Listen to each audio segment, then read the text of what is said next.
요즘 뉴스마다 AI 이야기가 빠지지 않습니다. AI가 일자리를 빼앗는다. 챗 GPT가 내 직업을 대체한다. 이런 이야기들 막연하게만 들리시나요? 하지만 지금 현실에서 벌어지고 있는 일들을 보면 이건 더 이상 먼 미래의 이야기가 아닙니다. 올해 미국의 구글과 메타, 아마존 같은 거대 IT 기업들이 수만 명의 직원을 한꺼번에 내보냈습니다. 우리나라는 어떨까요? 2024년 회계사 시험에 합격한 1200명 중에서 회계법인에 취업한 사람은 338명, 4명 중 3명이 일자리를 구하지 못했습니다. 이건 단순 노동직 이야기가 아닙니다.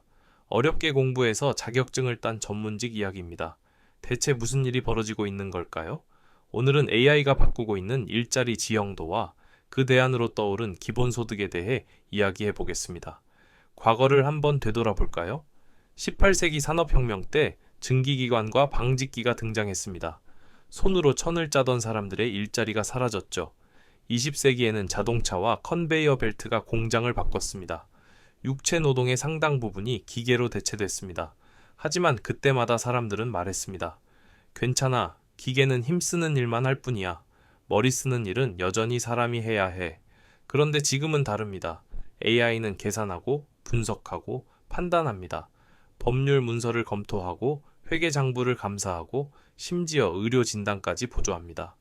아마존은 전 세계 물류센터에서 일하는 60만 명의 직원을 2030년까지 로봇으로 대체하는 방안을 검토 중입니다. 우리나라 회계사들의 상황을 좀 더 자세히 들여다볼까요?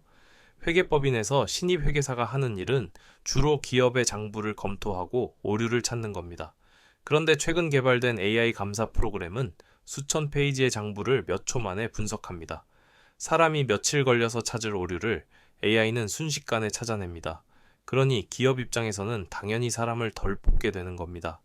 골드만삭스와 맥킨지 같은 글로벌 컨설팅 회사들이 내놓은 보고서를 보면 2030년이면 전체 일자리의 40%가 AI의 영향을 받을 거라고 합니다.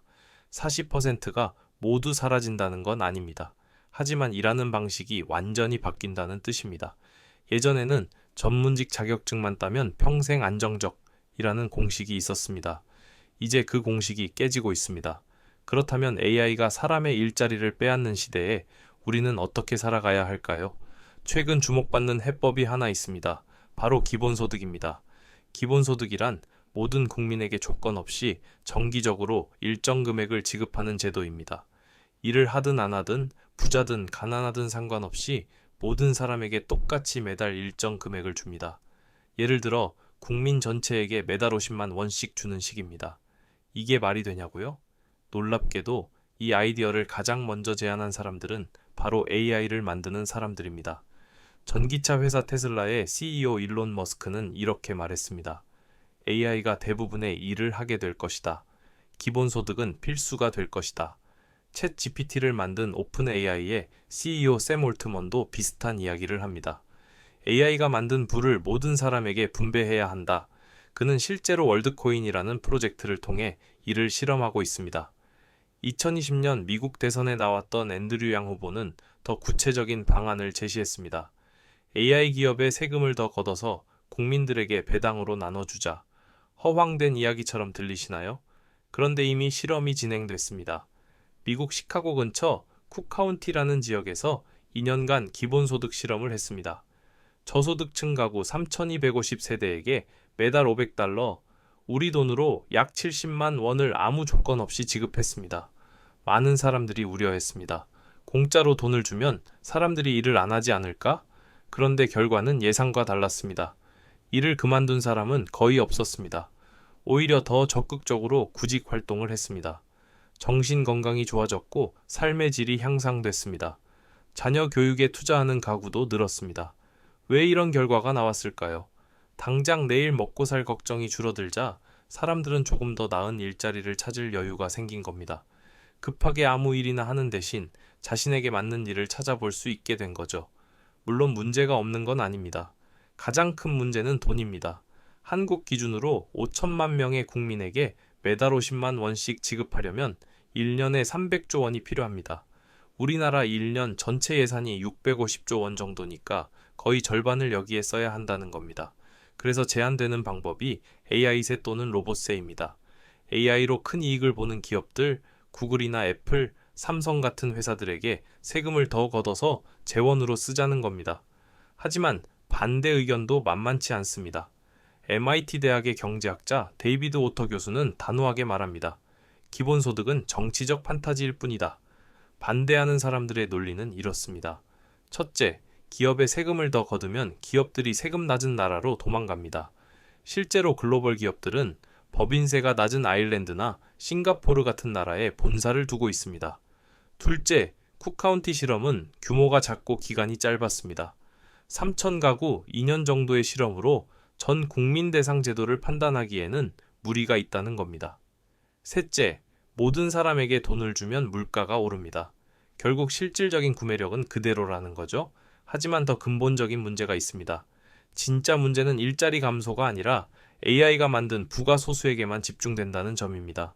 지금 AI 기술을 가진 건 구글, 마이크로소프트, 오픈 AI, 우리나라의 네이버나 카카오 같은 몇몇 대기업뿐입니다. 이들은 AI로 천문학적인 이익을 냅니다.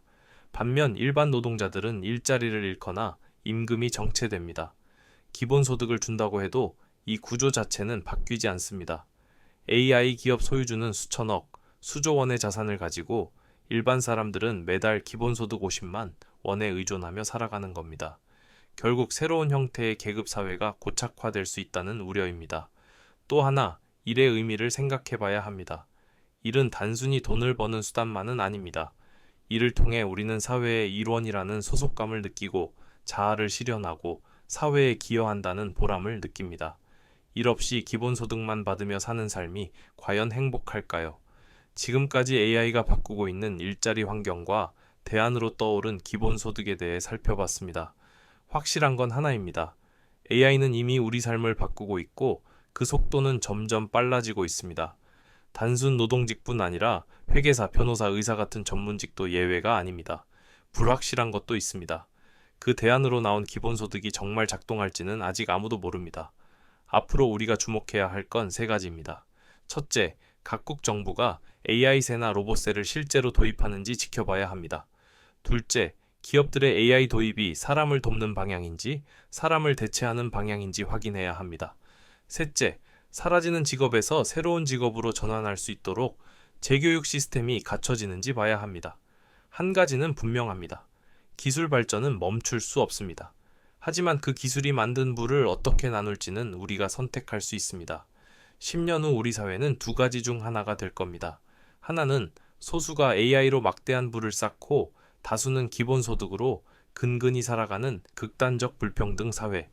다른 하나는 AI의 혜택을 공정하게 나누고 사람들은 더 창의적인 일에 집중하며 삶의 질이 향상된 사회. 어느 쪽이 될지는 지금 우리가 어떤 규칙을 만드느냐에 달려 있습니다. 질문을 바꿔야 합니다. AI가 내 일자리를 빼앗을까가 아니라 AI가 만든 부를 우리는 어떻게 나눌까? 기술은 중립적입니다. 기술을 누가 소유하고 그 혜택을 어떻게 분배하느냐가 중요합니다. 지금이 골든타임입니다. 기술은 기하급수적으로 발전하지만 제도와 정책은 그 속도를 따라가지 못하고 있습니다. 10년 후 우리의 모습은 바로 지금 우리가 내리는 결정에 달려 있습니다. 긴 시간 들어주셔서 감사합니다.